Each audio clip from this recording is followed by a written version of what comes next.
On April 15, 1986, American warplanes struck Libya in a coordinated attack that lasted exactly 11 minutes.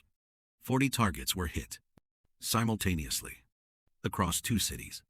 The bombers flew from England, crossed hostile airspace for 14 hours, and dropped their weapons with surgical precision. One crew didn't make it home. What happens when a terrorist sponsor kills Americans and the president decides enough is enough?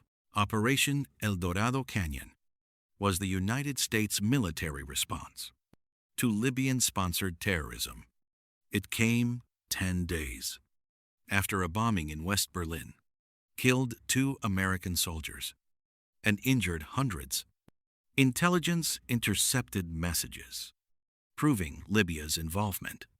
President Ronald Reagan ordered strikes against military targets inside Libya itself. This wasn't a covert operation. It was a public demonstration of American retaliation. The message was simple: sponsor terrorism, face consequences. The execution was anything but simple. The crisis began years earlier. Libyan leader Muammar Gaddafi had been funding terrorist groups across Europe and the Middle East. Since the 1970s, he provided weapons, training camps, and money to organizations that targeted Western civilians. The Reagan administration considered him one of the most dangerous men in the world. Then, on April 5, 1986, a bomb exploded at La Belle Discothèque in West Berlin. The club was popular with American soldiers stationed in Germany. The blast killed 2 U.S. servicemen and 1 Turkish woman. Over 200 people were injured, including more than 50 Americans. Within hours, the NSA intercepted communications between the Libyan government and its embassy in East Berlin. The messages confirmed Libyan intelligence had organized the attack. The evidence was conclusive. Reagan convened the National Security Council. The military presented options. Diplomatic pressure had failed for years. Economic sanctions weren't working. The president authorized a military strike. The target list included 5 locations: Tripoli's military airport, a terrorist training camp, naval facilities, and Gaddafi's military command compound at Bab al-Azizia. All were military or intelligence targets used to plan and support terrorist operations. The mission required precision. Civilian casualties had to be minimized. Gaddafi himself wasn't officially targeted, but his compound was. If he happened to be there during a legitimate military strike, that was his problem. The attack plan was complex. Navy aircraft from carriers in the Mediterranean would hit targets near Tripoli and Benghazi simultaneously. Air Force F-111 bombers would fly from RAF Lakenheath in England to strike Tripoli. The problem was geography. France, Spain, and Italy refused to allow American warplanes to cross their airspace. They feared retaliation from Libya and terrorist attacks on their own soil. Only Britain's Prime Minister, Margaret Thatcher, agreed to support the operation. This meant the F-111S had to fly around the Iberian Peninsula, down past Gibraltar, across the Mediterranean, and into Libya. The round trip would take 14 hours. The bombers would need multiple aerial refuelings, over the ocean, in darkness. On the night of April 14, 18 F-111 bombers and 4 EF-111 electronic warfare aircraft took off from England. Navy, A-6 Intruders, and F-A-18 Hornets launched from the carriers USS America and USS Coral Sea. The strike began at exactly 2 a.m. Libyan time on April 15. Navy aircraft hit military barracks and naval facilities near Benghazi. Air Force F-111s dropped laser-guided bombs on targets in Tripoli. The entire attack lasted 11 minutes. The bombing was devastatingly accurate.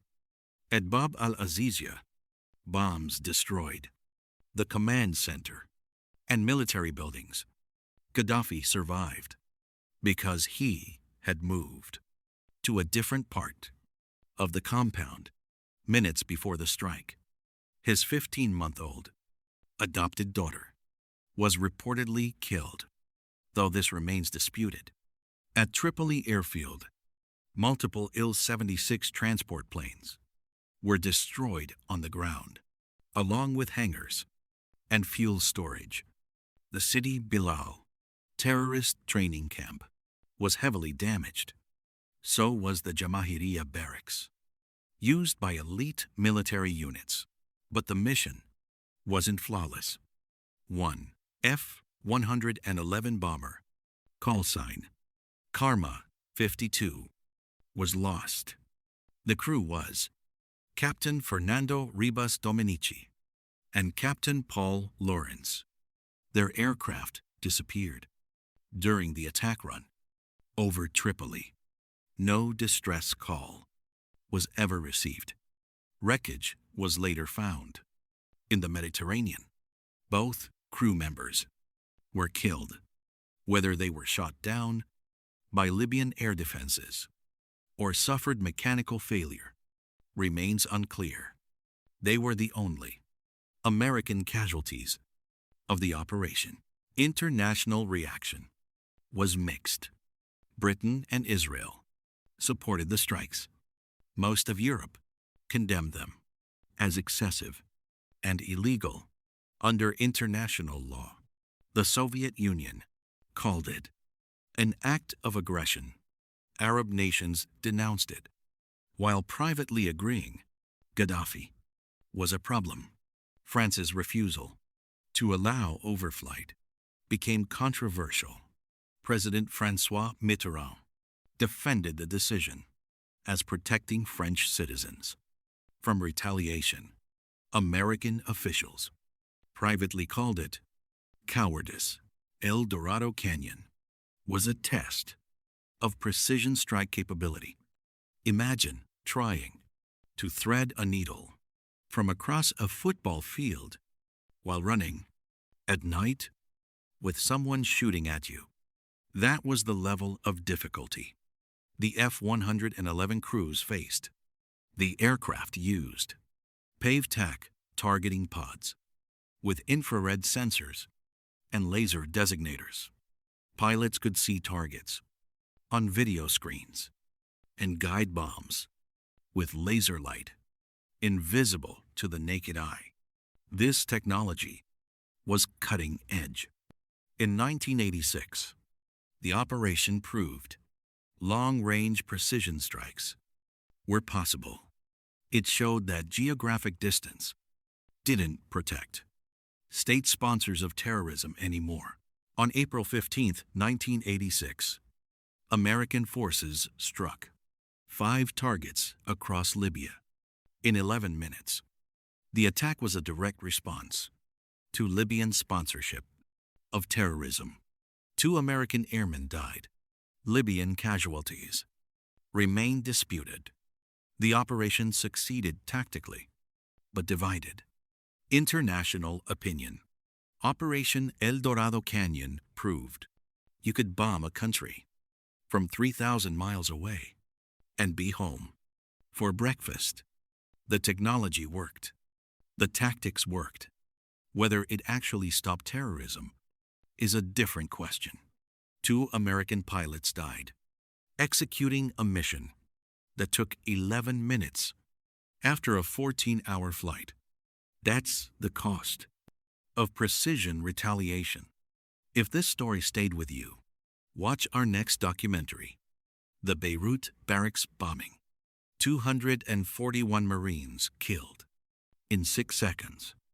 It's the attack that changed how America thought about terrorism in the Middle East.